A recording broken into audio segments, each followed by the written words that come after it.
बिस्मिल्लाहिर्रहमानिर्रहीम नहमदुहु व नुसल्ली व नुसल्लिम अला रसूलिहिल करीम। जिस तरह नमाज में फ़राइज़ होते हैं, वाजिबात होते हैं, अगर कोई फ़र्ज़ रह जाए तो नमाज नहीं होती, नमाज दोबारा पढ़ना पड़ती है। और अगर कोई वाजिब रह जाए तो सजदा सहव करने से नमाज अदा हो जाती है। इसी तरह हज के भी फ़राइज़ हैं और वाजिबात हैं। अगर कोई फ़र्ज़ रह जाए तो उसकी तलाफ़ी दम से यानी कुर्बानी देने से नहीं होती, वो हज जो है वो अदा नहीं होता। लेकिन अगर कोई वाजिब रह जाए तो उसकी तलाफ़ी दम से हो जाती है। दम आपका बयान आपने पिछली वीडियो में सुना होगा कि ये कुर्बानी होती है जो कि तलाफ़ी के तौर पे देना पड़ती है अगर कोई वाजिब रह जाए। आज की हम इस वीडियो में हज के फ़राइज़ बयान करेंगे। हज का पहला फ़र्ज़ है एहराम बांधना। हज की नियत से एहराम बांधना और तलबिया पढ़ना। तलबिया का हमने बयान पिछली वीडियो में किया है। यहाँ हसूल बरकत के लिए तलबिया के कलमात दोहरा लेते हैं। लब्बैक अल्लाहुम्मा लब्बैक लब्बैक ला शरीक लक लब्बैक इन्नल हम्दा वन निअमत लक वल मुल्क ला शरीक लक। हज का दूसरा फ़र्ज़ है वकूफ़े अरफा।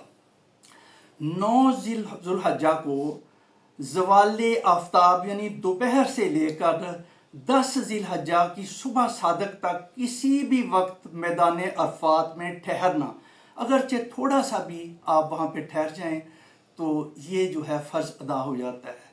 वो हुज्जाज जो वहाँ जाके बीमार हो जाते हैं या किसी हादसे में ज़ख्मी हो जाते हैं, सऊदी अरब की हुकूमत इतना एहतमाम करती है कि वो नहीं जो वहाँ पहुँच सकते उनको एम्बुलेंस के ज़रिए मैदान अरफात में पहुँचा दिया जाता है ताकि जो इतना सफ़र करके आए हैं वो ये अहम फ़र्ज़ जो है वो अदा कर सकें और उनका हज हो सके।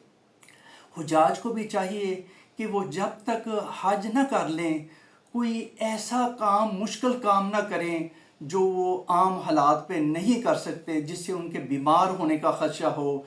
मसलन वगार सौर पे अगर एक बूढ़ा हाजी है वो अपनी ज़ईफ़ुल उम्री की वजह से इतनी चढ़ाई नहीं चढ़ सकता तो वो ऐसी कोशिश ना करे कि उसने गारे सौर पे जाना है, गारे हिरा पे जाना है।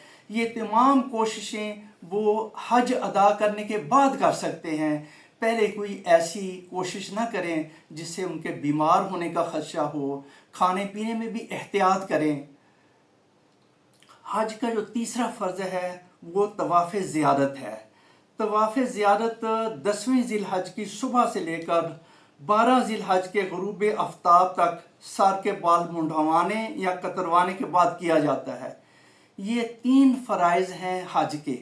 अगर ये इनमें से कोई फ़र्ज़ रह जाए तो हज नहीं होता। आइंदा वीडियो में हज के वाजिबात का बयान करेंगे।